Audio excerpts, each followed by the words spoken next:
with one of the most innovative attorney marketers I've encountered. I want to highlight an exceptionally valuable tip from one of my recent interviews. So sometimes the best suggestions, they get overlooked or even forgotten, despite the difference they can make in your results. So the technique for accelerating the growth of your follower count that I want to highlight today, it's been used by several of my guests, including Jessica Ornsby. Remember my conversation with her? She's a family lawyer in Maryland and DC. Also using this technique, Blake Harris, he's an asset protection lawyer in Colorado. Also Amber Galormo, an injury and business attorney in Georgia. Let me put it in Amber's words. So she says, what really started growing my follower count was finding the right brand partnerships on Instagram. Influencer marketing is a huge opportunity for lawyers. Okay, so you can take advantage of commercial sponsorship opportunities like Amber has done in Atlanta with Instagram at ATL Scoop on Instagram, right? Who has more than 725,000 followers. Or you can establish custom collaborations with influencers who aren't necessarily formally advertising opportunities, but have large followings in your target audience. So all three of my guests, they're gradually approaching collaboration opportunities, meaning first they'll follow, repeatedly comment, then have a conversation, only then present a collaboration proposal. Once you have that cross promo or paid promo arrangement established, make sure the content you provide the influencer's audience matches their interests, right? That's the only way you'll be successful. So for example, if you're a personal injury lawyer who perhaps established a relationship with a mommy influencer, provide that influencer posts or videos about child injury. It takes some looking, it does take some nurturing to build these promo relationships with influencers, but the payoff, it can be quick and the payoff can really be sizable. Give it a try, let me know how it goes. Okay, now, let's get to my interview. Today, I speak with one of the more creative thinkers and marketers I have had on the Grow with Cara show. He's running some innovative marketing tests. He's certainly using distinctive messaging and has branded his firm memorably. Okay, let's go.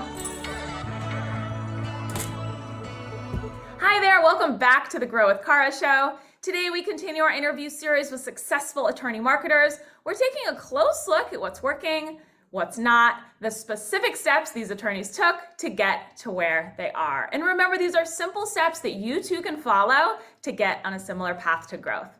Okay, let's get to it. Today, our special guest is attorney Frank Udinson. Frank is the founding partner of Win Big Law, a rapidly growing personal injury firm in southeastern Pennsylvania. We're excited to have him here today. Welcome, Frank. Thanks for joining us. Thanks for having me. A pleasure to be here. Yeah, I'm excited to dive in. So Frank, to begin, tell us a little bit about your story. Why did you launch Big Law Wins? Yeah. So I started in July of 2021. I'd worked at a prominent workers' compensation firm in Philadelphia area for about 9 years. And it got to the point where it was kind of a now or never situation where if I want to branch out on my own, then was the time to do so. Especially with the pandemic and everything going virtual, I was able to at least start my own firm and move on from there. And what were you doing? How were you kind of generating those clients early on? What were you doing? How did you kind of get the ball rolling?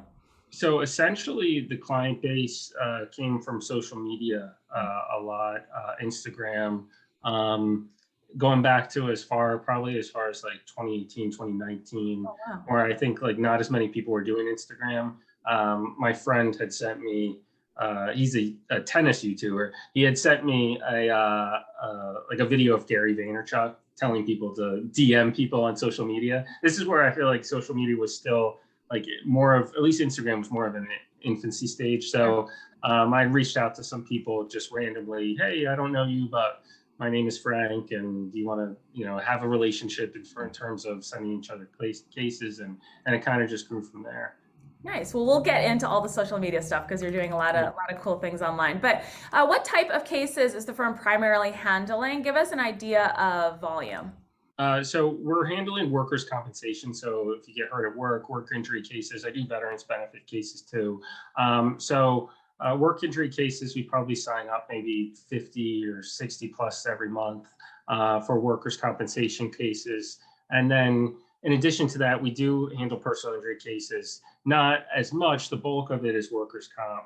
And then we handle personal injury and veterans benefits. So at my prior firm, I'd started VA disability practice there. If you're trying to get service connection, or if your spouse was in the military and unfortunately passed away, and you're trying to get benefits due to something that was related to service, I handle those types of cases as well. Got it. Got it. How big is your team? How many attorneys and support staff? So 3 attorneys, they're all partners. I started just myself, one other partner at the time, and then we kind of branched out. And then we have a handful of support staff too.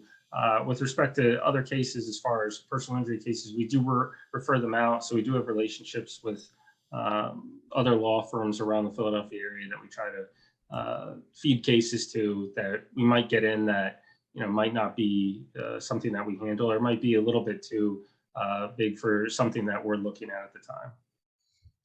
At what percentage pace is the firm growing now? So I think the percentage pace, it's astronomical at this point, the growth rate.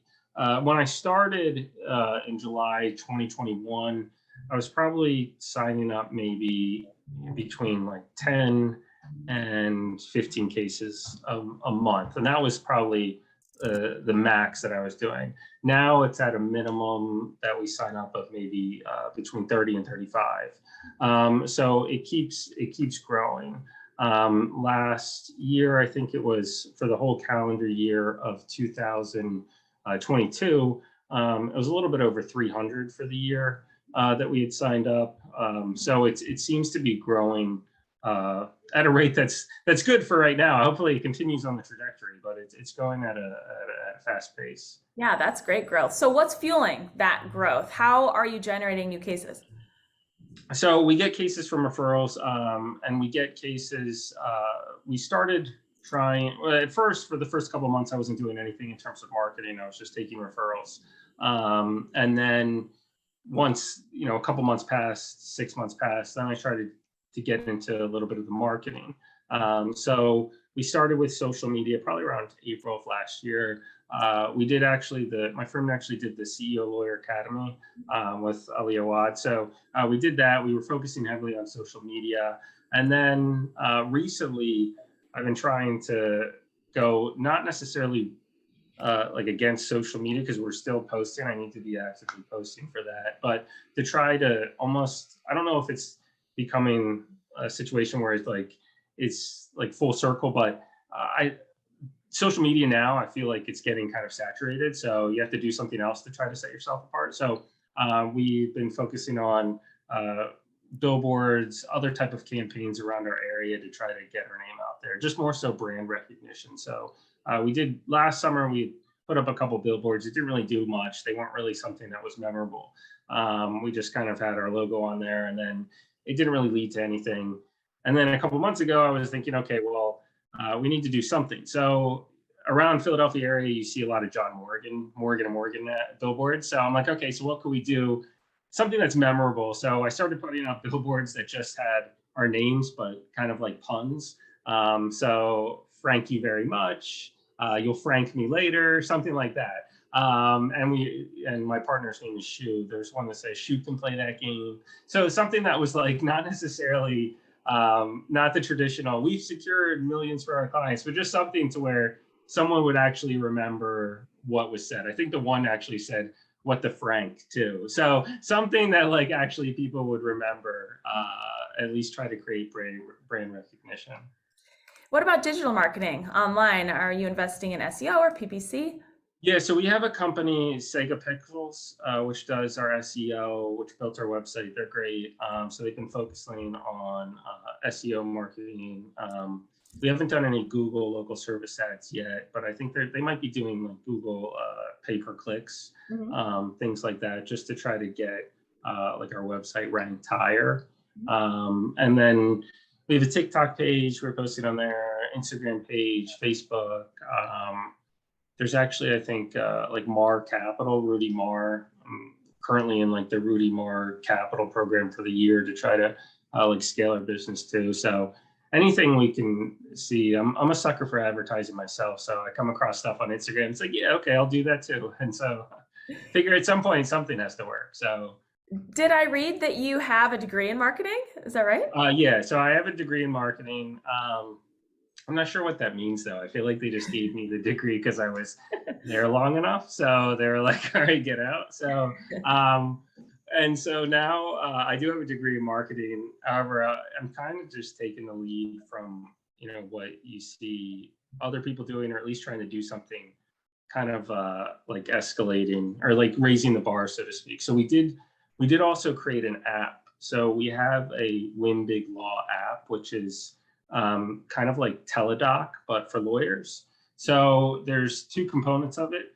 There's actually two apps. So there's a Win Big Law if you're someone looking for a lawyer. And so you can sign up for it, go on it, and you can see different areas of the law. You can click on that area, and then you can set up a video consult through the app with that lawyer. And then if you're a lawyer, you can go on it and you can register and put available times and someone can contact you through it. So we've kind of been trying to focus on, we haven't really been focusing on any one area in particular, but just kind of everything at one time. How are you promoting the app? Are you gaining any traction with the app? So we did gain traction. I sent out, there's one email platform too. So whenever I sign somebody up, I also have them sign like an SMS waiver. So that way we can send them mass emails and text messages too. So we have right now currently a text message. I think it's called Trumpia. That's the program that we use for text messaging. So that every Monday that'll go out to our clients just to let them know we're still working on their case, just so that way they feel like there's some sort of connection there. And then there's another website called MailChimp that I've been using for like send email blasts for the app. So the app, we've only been focusing so far on like our current clientele basis, Facebook advertising, things like that.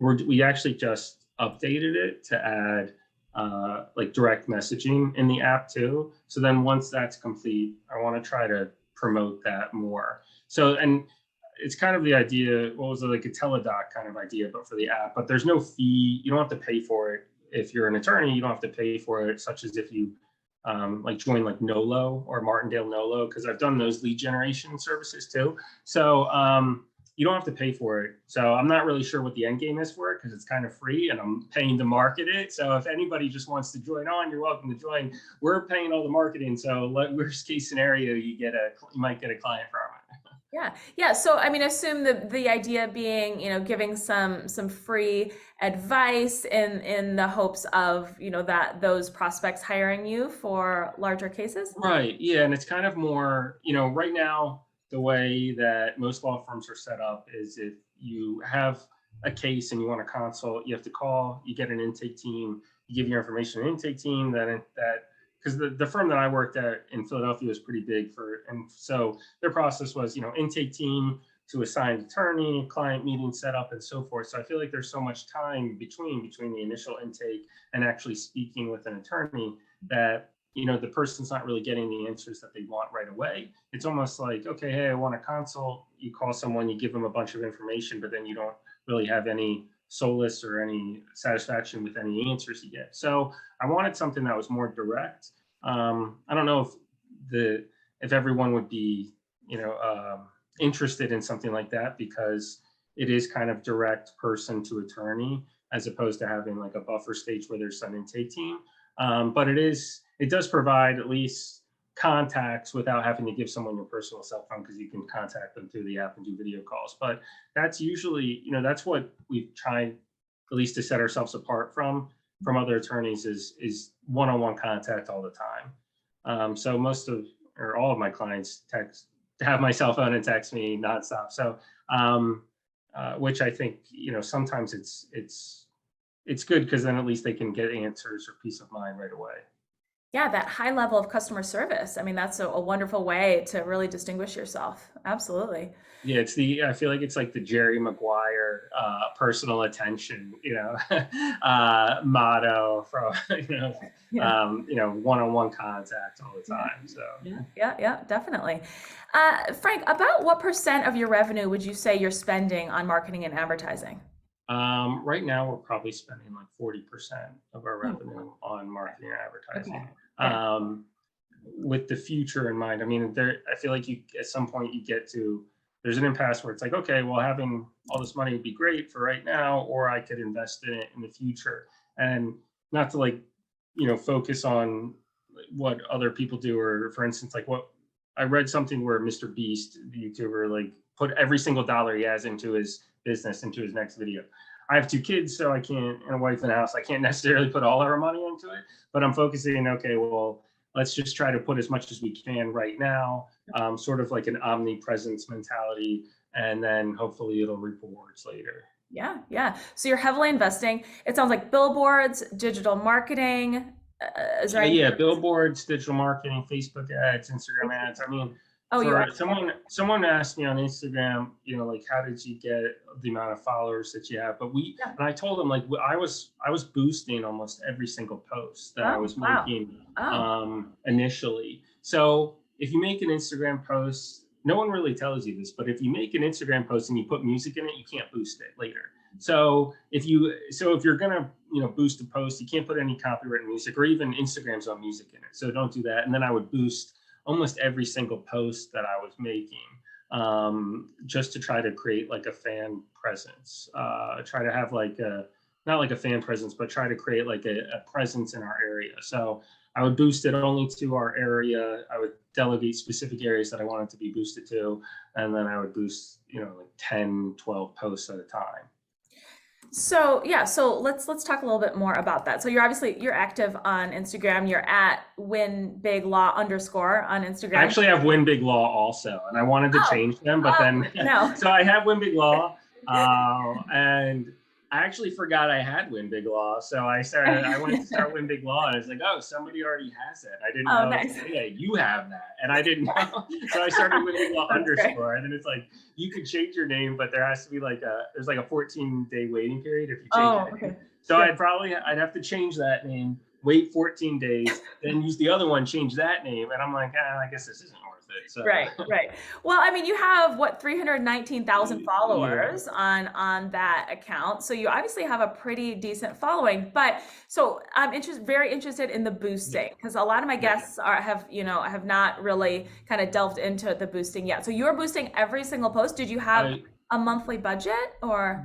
So the boost, you can actually tailor it. So you can do, you can spend as much as you want. You could do $100 over 30 days. So, or you could do, $30 over 2 days. And I would boost TikTok posts too.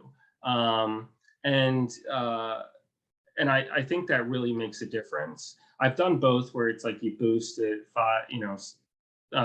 let's say over 30 days, you boost it for like $2 a day or something like that. So you can get a big base of followers by just doing something like that, because it's just always out there. Mhm. And you can see how many people save your posts too. So a lot of the ones that like I would boost, you could see that 30, 40, 50 people would save it, which then hopefully they would, if they need something, they would then come back to your page, or at least call you or something like that. And then we've done like collaborations. There was other Instagram personalities where they would tag us in a post or something like that. That led to cases too. So I think that's also how we grew our fan base too, by not fan base. I don't know what to call it. Follower base. Oh, yeah. Nobody's a fan. We don't really follower base. So that's how we grew our follower base too, by having like trying to contact other big platforms or big accounts in our area, specifically to our area, and then trying to get them to create some sort of relationship with us too. Sure. So, were you putting money behind every video, or were you kind of monitoring views and when one would perform better? I would You put would, behind like every video, okay. at least like $50 or more, $100 behind almost every video. And then right now, I mean, I haven't posted a video in a couple months, just because we've kind of tried to at least pivot towards doing other forms of marketing. Because now I feel like it is, social media is so saturated right now, and I don't know what the future holds in terms of social media, because everybody, 3 years ago there was only so many people like posting legal videos, and now it's like, there's so many people posting legal videos, and then there's the people who are posting all the time. They might not necessarily be handling cases, so they have the time to post them, they refer them out, but we, at least me and my other two partners, we practice and handle all our cases. So it's like trying to find like and trying to find time to make videos, but also actually handle your caseload Sure. becomes like pretty daunting of a task, Sure. We're Sure. like staying up late at night to make a couple videos. We did have a video editor at Right. one point, but then most of the video editing I use now just goes through Fiverr.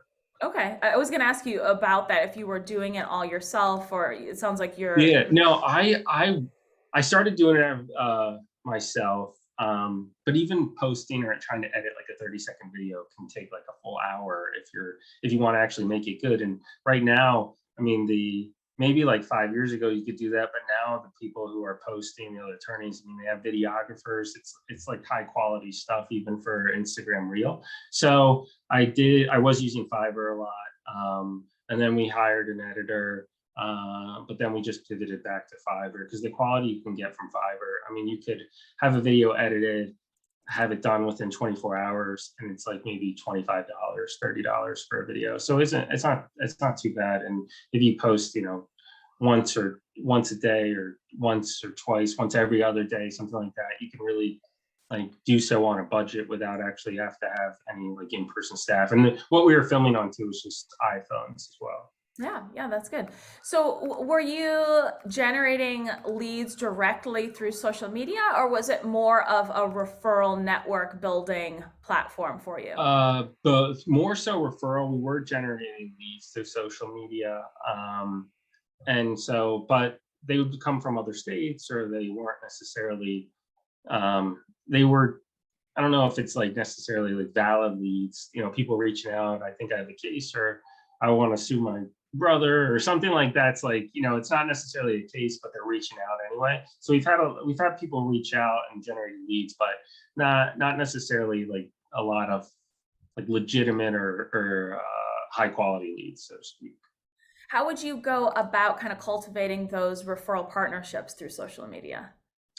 So when I first started, I would just DM random people and just say, "Hey, my name's Frank. you want to be friends?" In the most normal way possible. And now I get, with posts and with followers, then people might reach out because then they might see a post, or they might see a post and then see a billboard, and then reach out. So now we get contacted more so much as doing the contacting, only because I think it's all at once, all the time type thing, with videos posted, billboards out there. We also had like SEPTA Regional Rail is the trains that take people from outside of Philly into Philly and so forth. So we had posters on the regional rail as well. So I think maybe just that whole sort of presence all the time, to where if you're not looking at your phone, hopefully you see our video or our billboard. And if you're not see our billboard, hopefully you'll see our poster. And now it's like, hopefully if you just look up in the sky, there's something hovering up there that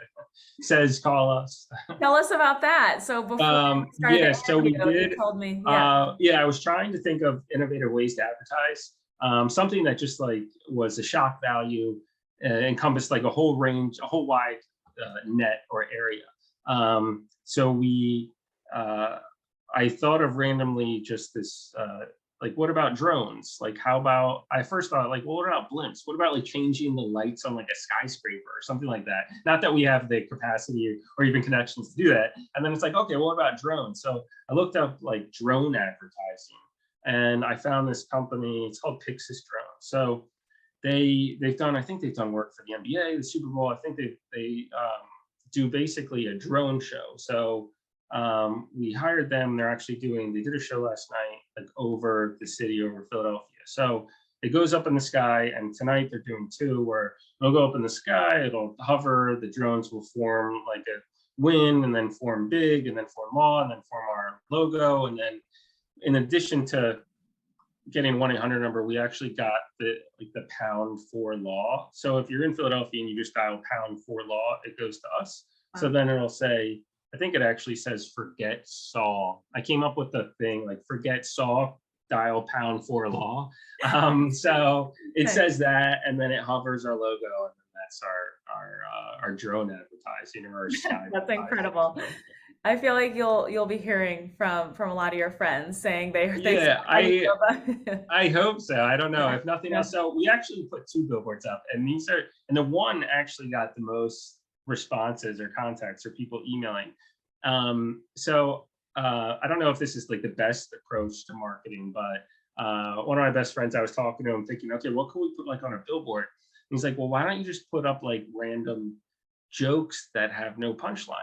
And I'm like, oh, okay, that's a good one. So I actually have a billboard up that says like, why don't lawyers like ice cream? And it doesn't have a punchline. We just thought of it, but I get constant calls and emails from like into our main number and emails, contact information asking like, I don't know what's the punchline to this. So if nothing else, I figured it was like memorable. So we Yep. really are kind of taking like a everything type approach. Yeah, I mean, it's really that branding play for sure. I'm always interested kind of about branding. Why did you decide to name the firm Win Big Law rather than maybe, your name or something else? So when we started, so my last name's Udinson, and no one can really say it or pronounce it.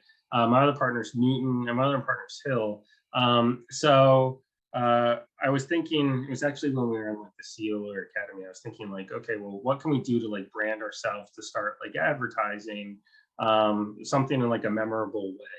And then I had the Win Big Law like I had the address or at least the email address, winbiglaw.com. So it's like, okay, why don't we just file a fictitious name, register as Winbig Law, and start advertising as that. So that's really how it came about. That's good. That's good. It's memorable for sure. So we talked about boosting the Mhm. organic social videos. What Yeah. about more traditional social advertising? So Facebook ads and Instagram ads. Are you Yeah, investing in so that too? yeah, we've ran Facebook ads, we've ran Instagram ads. Right now, there's a news publication called The Patch in my area. I think they're actually like national too. So we're actually like advertising with The Patch too because they have an email blast. So we've done advertising with them. So that's more so, I guess, more traditional type advertising where you might go to a website and then have a banner ad or something like that. We haven't gotten into any sort of commercials or any sort of like YouTube pre-roll ads or anything like that yet, but just focusing on Instagram and TikTok. You can promote on TikTok as well. How are those ads performing for you? Are you seeing a positive ROI? Not in terms. We're seeing contacts from it, and we're seeing a lot of follower base. And so I'm not sure if that translates right now as far as like cases. I mean, the cases that have come from those haven't been that many. But then it's like, to what extent do you value at least like a follower base or people commenting or liking or things like that? And to what extent will that remain in somebody's head to where if they do need an attorney, will they go to your page or something like that? So it's kind of like, you know, I think of it as at least like there's Morgan has a billboard in our area called, or at least on it, it says, I'm John Morgan, because Philly slang says John, like that John, this John, like JW.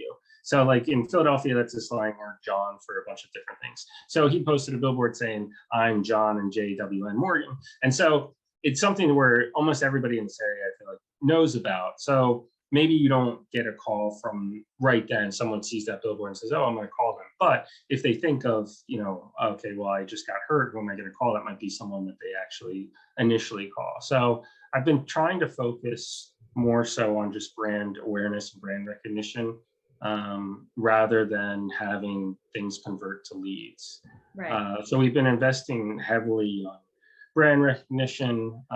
We have like Under Armour stuff with our logo on it, that we give out to our clients. Like North Face stuff with our logo on it. We use this service called Custom Ink. So we get stuff and give it out to our clients. So basically, kind of like the everywhere, all the time approach. Right. Maybe more difficult to kind of nail down one single marketing channel that's performing so Yeah. well, but it's more of kind of this 360-degree approach. It Yeah, sounds I like. actually thought of trying to do, it sounds dumb, but like vending machines. Hmm. So you'd like take a vending machine, you wrap it with your logo, dial pound for law or something like that, and then you put it on, and then you're simultaneously like advertising while creating like income generating. So so we're in the process of doing that I too. love So it. it's like I it love it. really is like whatever you could think about, I'm trying to do it. Nothing's off the table. Yeah, Yeah. nothing's off the table. Yeah, exactly. Anything you've done in the past that really just hasn't worked that you would So not suggest? I would say last summer when we put up two billboards, and it wasn't anything that was memorable. It was just like our logo, Winded Law, or something like that. It was not memorable whatsoever. And billboards can get pretty expensive depending on the location, and so that definitely wasn't worth it, because we just put up two, and it was for like a 3 month period, and nothing on them was memorable. And then when I decided to put up, I think we put up seven at one time around like the same area with these random puns on it. Those became more memorable, and that kind of like at least propelled us a little bit. So I thought like if you're gonna do something, try to. Right now it's kind of hard because there's so many people doing the same exact thing. So you want to like try to set yourself apart. So I think doing things like that, like just advertising and putting, you know, uh, we're personal injury attorneys or we've recovered X amount of dollars. Like so many people do the same thing. So I think you have to really set yourself apart. So that's what I'm trying to do. I think those last summer was not, it did not result in any sort of, I mean, maybe it resulted in brand awareness, but it's definitely not worth it in hindsight. Yeah, distinguishing yourself really is everything. Absolutely. Frank, I'm interested. Are you using AI in your practice at all, either for marketing or work? Yeah, I actually do. I use Chat GPT to write the posts that I make now for Instagram. So if you go on Chat GPT, you can write just write a article, write a short.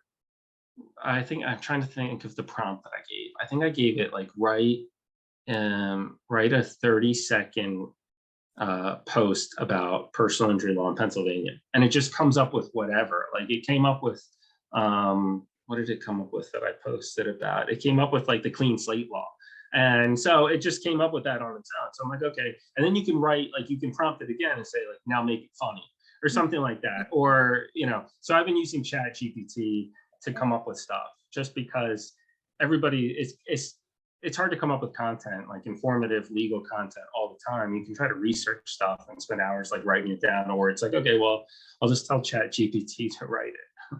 Yeah, I mean, I feel like topic creation or topic generation can be the biggest hurdle sometimes when getting it going. yeah, it really is the topic generation. Like I can't like in working with like More Capital, that's we're in that like scale your business program too. They were coming up with ideas, and it's like you can literally tell Chat GPT to come up with any idea. It could say like you could say like what are 7 secrets personal injury attorneys don't want you to know, or something like that, and it'll come up with something that you can post a video Yeah. about.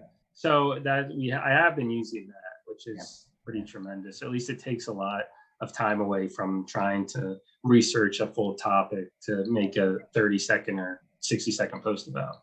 Right. So what topics seem to be performing best for you then? One of the best ones that I had perform was about vaccines.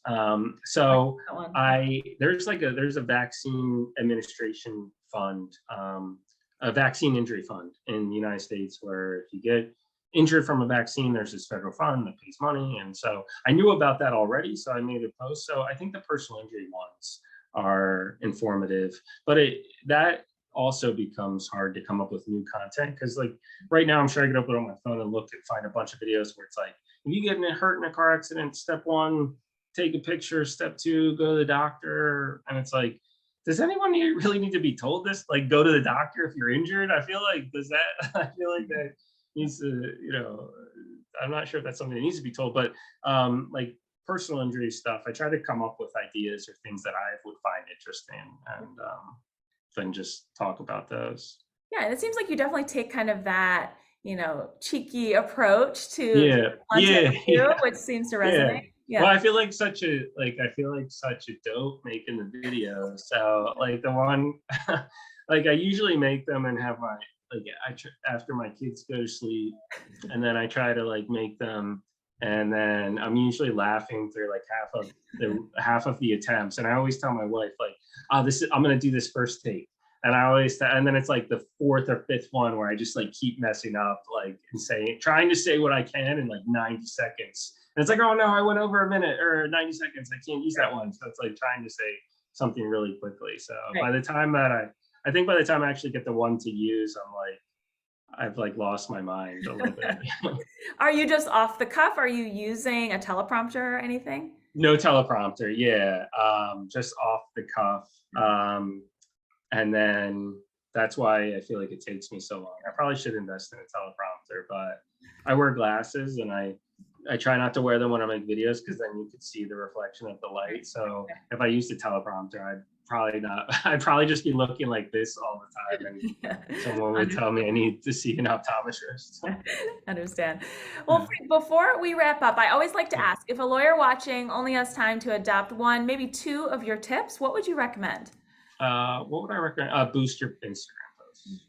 There's so many lawyers right now, not a lot of people that boost their posts. It's like boost your post in your area, because that's been the most effective in trying to gain new followers. I mean, you could also do follow for follows, which is pretty silly at this point, but it's like, you could follow 1,000 people and then, hopefully they follow you back or type thing, or you could just boost your posts. And I feel like it's worth more of your time just to boost your post. I feel like the follow for follower used to work a lot better. I feel like it really did, because it's it really did. When my one buddy, he's one of my best friends, he runs 2 Minute Tennis YouTube channel, and he has like 150,000 subscribers, and he's been doing like the social media game for a while. And so he's like, oh, just do follow for follow. And then, I mean, it's just so time consuming. No, because you can only follow, like, I think it's like 3,700 at one time or something. Like, you can only do it so many times where you have to like unfollow people.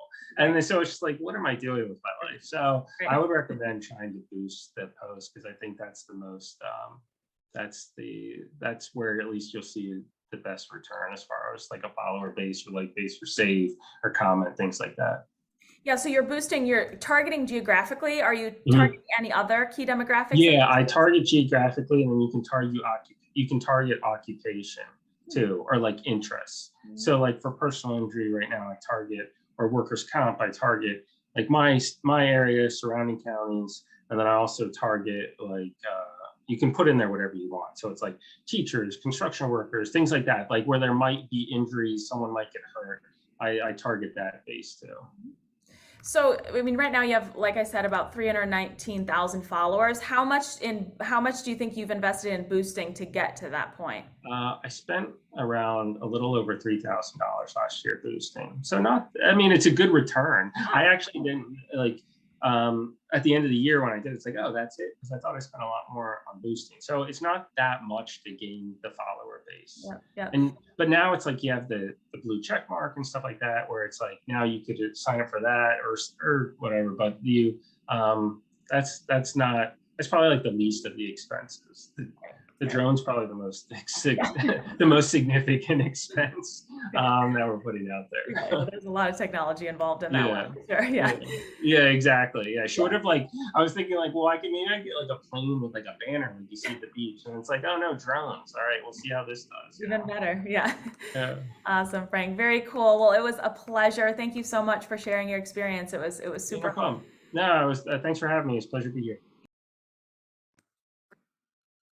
Loads of good stuff from Frank today, right? Here are the key takeaways I see. 1, distinctive messaging works. Frank's focus on creating memorable marketing is smart. The Win Big Law web address and the 4 Law phone number, those enhance the results of all of his channels due to their simplicity and memorability. And the What the Frank and You'll Frank Me Later billboard headlines, they're funny, they're brilliant concepts given the heavy local presence of Morgan & Morgan in his area.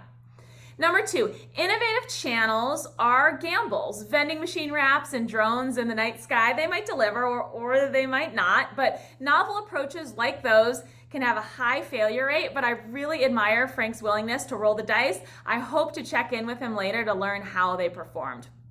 Number 3, Instagram boosting has delivered. Frank's Instagram follower count of 319,000 is impressive. Its rapid climb to that number, even more impressive. Frank credits collaborations with other influencers and frequent boosting for that growth.